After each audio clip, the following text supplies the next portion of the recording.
Were you invited to play a game of Spirit Island, but you don't know the rules? This tutorial is for you. I'm going to cover just enough of the basics for you to get started in your very first game. First, for a quick overview. Spirit Island is a cooperative board game where you and your friends try to defend your islands from invaders. These invaders are cities, towns, and explorers. To win Spirit Island, you must complete these victory conditions. Remove all explorers, towns, and cities from the map. As you progress through the game, the victory conditions may get easier to the point where you only need to remove cities and towns. Eventually, you may only need to remove cities, and if you are lucky enough, you may get to the point where you can have an instant victory if you make your way through this entire fear deck, which I will cover a little bit later on. There are 3 ways to lose at Spirit Island. The first way is if you run out of Blight. Blight is added to the board whenever a land receives 2 or more damage. The second way to lose at Spirit Island is if your Explorer deck runs out. The third way to lose at Spirit Island is if any spirit loses all of their presence on the board. One of the first things you'll do in Spirit Island is pick a spirit. There are 8 spirits to choose from. Each spirit is unique and they have their own special play style, which you can see in the back of the board here. They range from complexity from low, moderate, to high. They also have their own unique summary of powers that will help you determine which ones would be best for your playstyle. For example, River Surges in Sunlight has strong offense and control, but doesn't generate much fear, which we'll cover later, and it has very little defense. It is recommended for your first playthrough to use a low complexity spirit. Also note in the back of the board, there is a setup guide that will tell you exactly how to set up your spirit, which basically says how many presents to place on the board and where. After choosing your spirit and following the setup instructions, you'll want to place your remaining presence tokens on these 2 tracks, as seen here. A round of Spirit Island consists of 3 phases: the Spirit phase, the Invader phase, and time passes. We'll cover the Spirit phase in great detail, but I'll touch briefly on the Invader phase and time passes. The Spirit phase consists of growth, gain energy, choose and pay for powers, and then playing your fast power cards. The first step of the Spirit phase is growth. Growth is the 3 options at the top of your Spirit board. You get to pick one of these 3 unique options. Each spirit has its own unique set of options they can choose from, but they do share a lot of the same icons, and I will show some of those here. So in this one, we have Reclaim Cards. This growth option is considered one of the weaker options that a spirit can choose, and it is recommended that you use this as little as possible.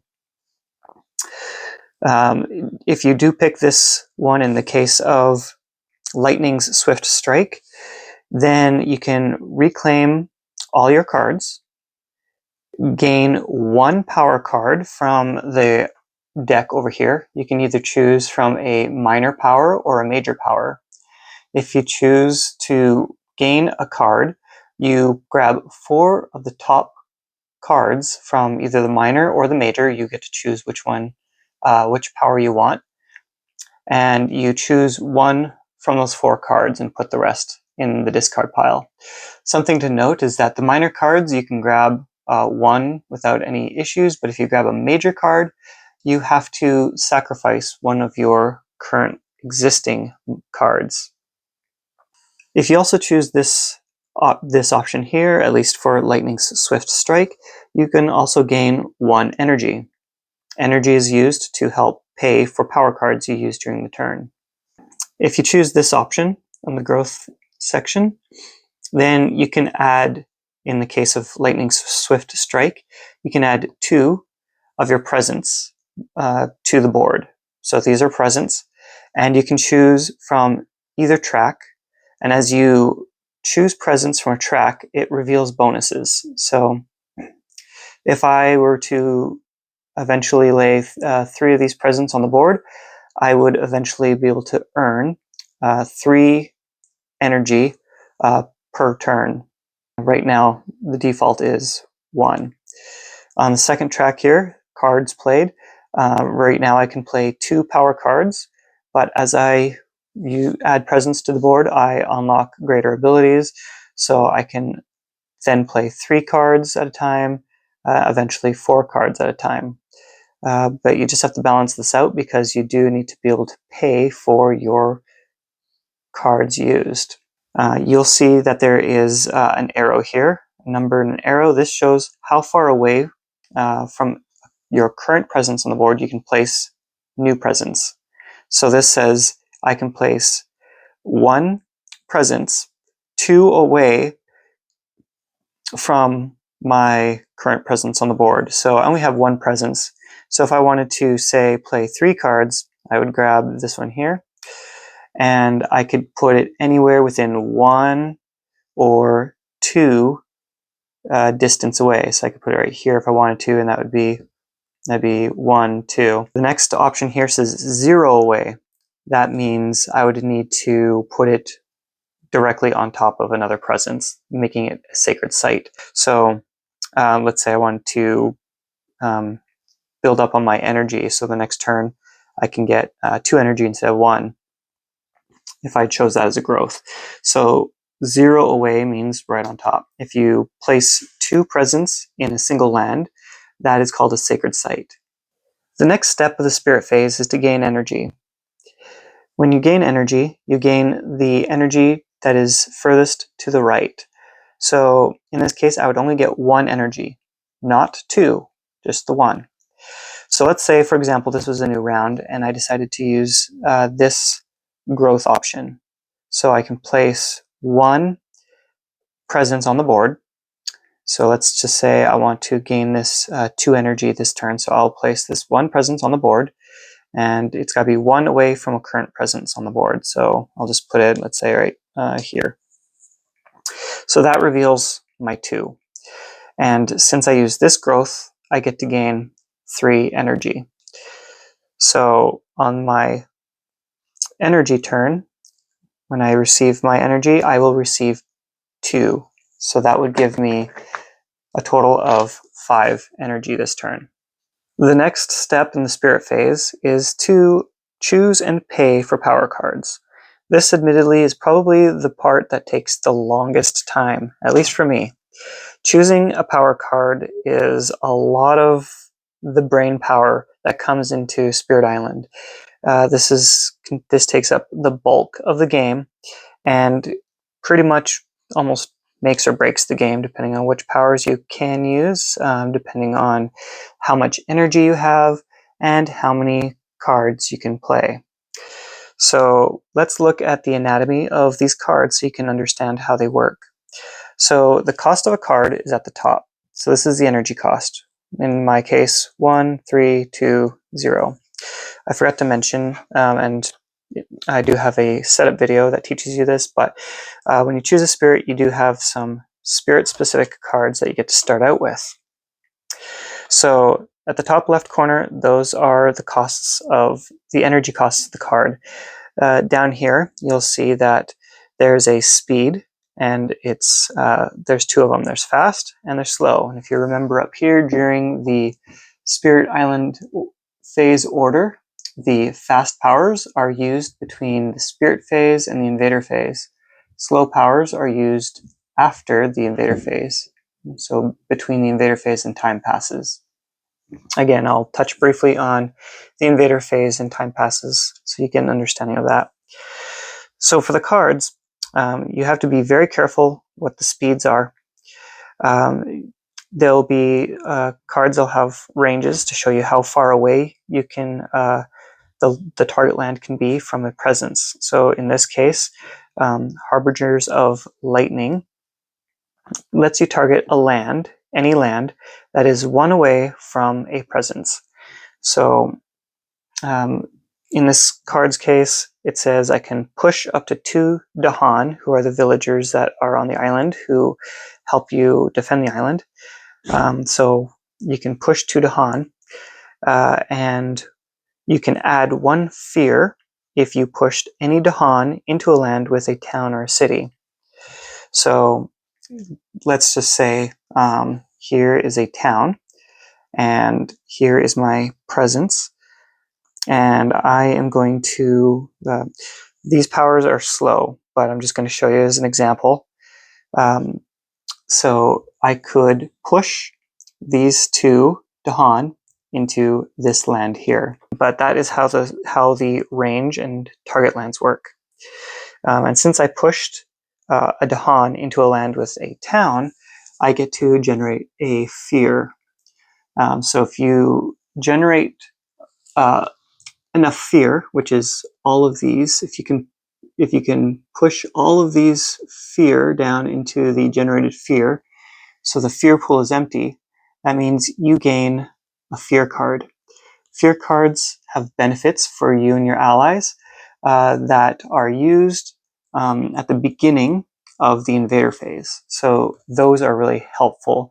The more fear you can generate, the better, because as you get, not only do you get the bonuses, but it also makes victory conditions easier. So back to the cards. When you are playing a card, you can play any and all of the actions on the card that are available, unless they say or. There are cards that target spirits. So in this case, I can target an ally or myself. Target spirit may use up to 2 slow powers as if they were fast powers. This is a really nice card. It has come in handy so many times. But there are so many cards. They all have their own special abilities that are really nice. There's some defensive cards that allows you to defend your land against attacks. And so those are coming really helpful. And I probably will cover a little bit of attacks during the invader phase, just so you have an understanding of that. Also note that on the side here, there are these icons. So on your spirit board, this is one of the cool things that I love about the spirits in Spirit Island. They all have special, unique rules, as well as something known as innate powers. So let's first look at special rules. For Lightning's Swift Strike, it says for every purple, I believe that's a leaf, for every purple leaf that you have from these cards. So when you pay for a power card, let's say I used, let's see, I can use 3 cards. For this example, I'm going to do this here. I'm going to put my cards side by side so you can kind of see. So I've got 3 fire tokens and 3 purple leaf tokens there. So those are used for your special rules in some cases, as well as your innate powers. So in the special rules for this spirit, for every leaf you have, you may use 1 slow power as if it were a fast power. So that is a very awesome skill. A very special, awesome rule. Being able to turn your slow powers into fast powers. So instead of being able to only do this on 1 turn, I can do this, instead of doing it after the invader turn, I can do it before the invader turn. Optionally, I don't have to, but I can. So that is a really cool ability. And I can do it 3 times because I have 3 of them. So I can use both these cards as fast powers. So again, I have 3 fire and 3 leaf. So looking at the innate powers, these are slow powers, and it can be used as a range of 1 away from a sacred site. So it would have to be 1 away from this one or this one in this example. And I can target any land. So if I have 3 fire and 2 leaves, I can destroy 1 town. Well, that's great. Again, it's a slow power, but for every leaf you have, you may use 1 slow power as if it were a fast power. And it says here, power cards or your innate powers. So I have 1 leaf left, and I can use it here. And I could destroy this town right here with my innate power. And that's it. And the cool thing about this is once you use them, they're not all used up. Like if you had, they're cumulative. So if I were to have this much 5 fire, 4 leaves, and 1 water, I can destroy a town that is 1 away. I can also, or actually, sorry, you may instead destroy a city. So instead of this, I can destroy a city. So if I got this one, I can also, you gotta pay attention to these. So instead, also destroy 1 town or city. So if I got this one here, I could destroy a town or city. Also, I can destroy another town or city. So that is a really powerful move.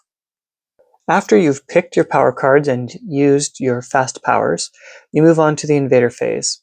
The first part of the invader phase is Blighted Island.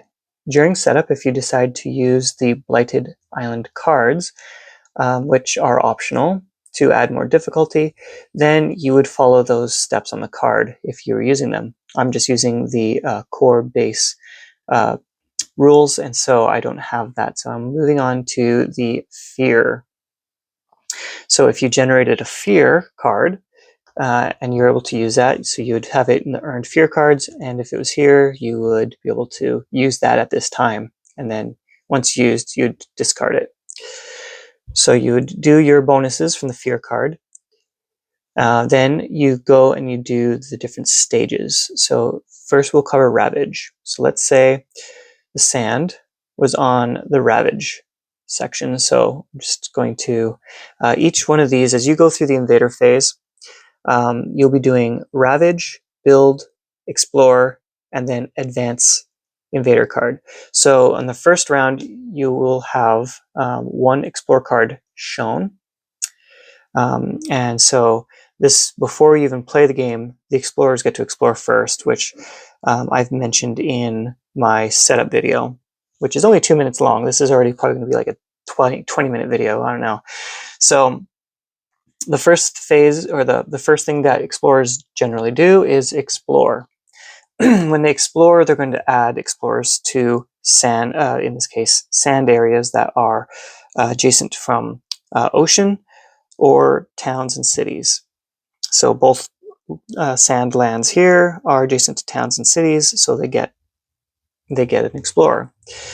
So in the first round, explore is going to happen. And then you advance the Explorer Invader deck. So the Invader deck gets moved. And then in the next round, you have to contend with a build and a new Explore action. And so you'll keep progressing through the rounds. Eventually, you'll have the sand will be moved to Ravage. You'll have 1 on Build, and then you'll have 1 on Explore. So let's just I'm going to be playing this game later, so I'm not going to reveal the next ones.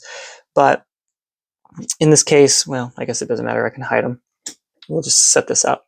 So let's say it looks like this.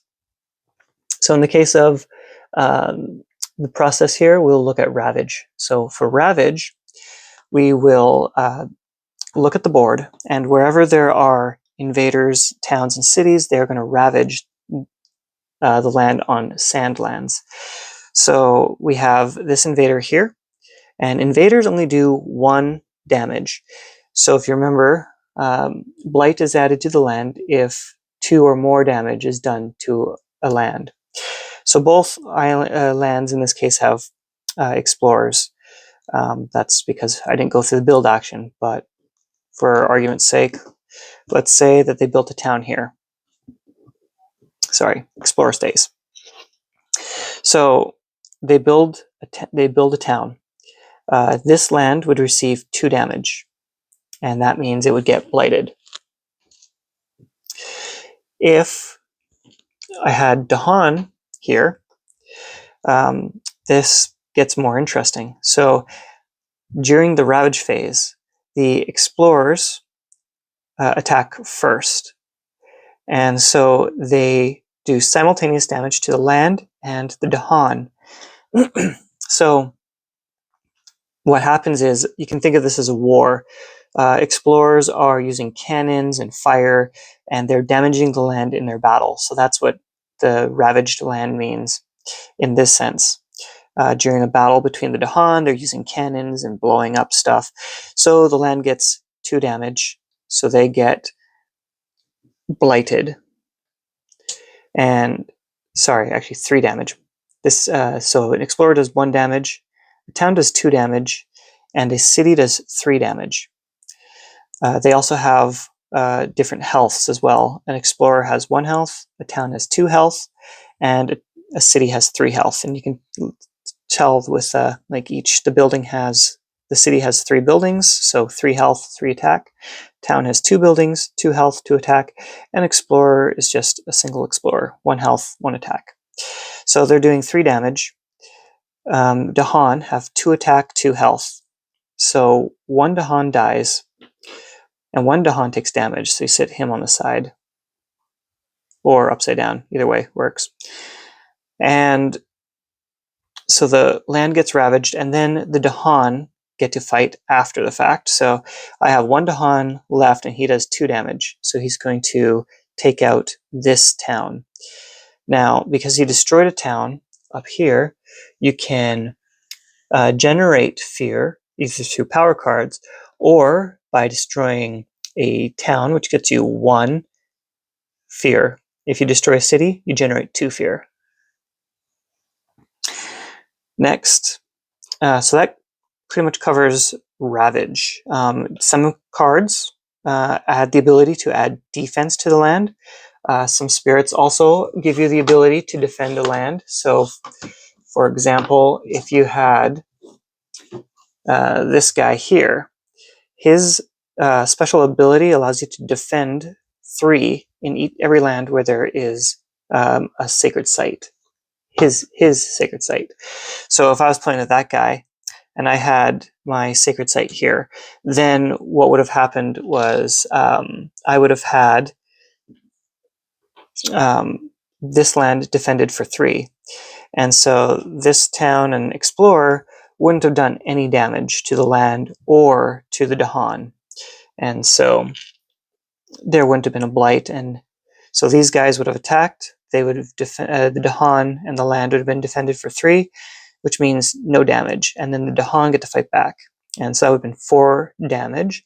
And these guys together have a total of 3 health, and so they're both gone. Something else to note is if a land gets blighted, so in the case of the previous attack, you actually lose a presence. A presence gets removed. And so you can lose your presence by losing battles and getting the land blighted.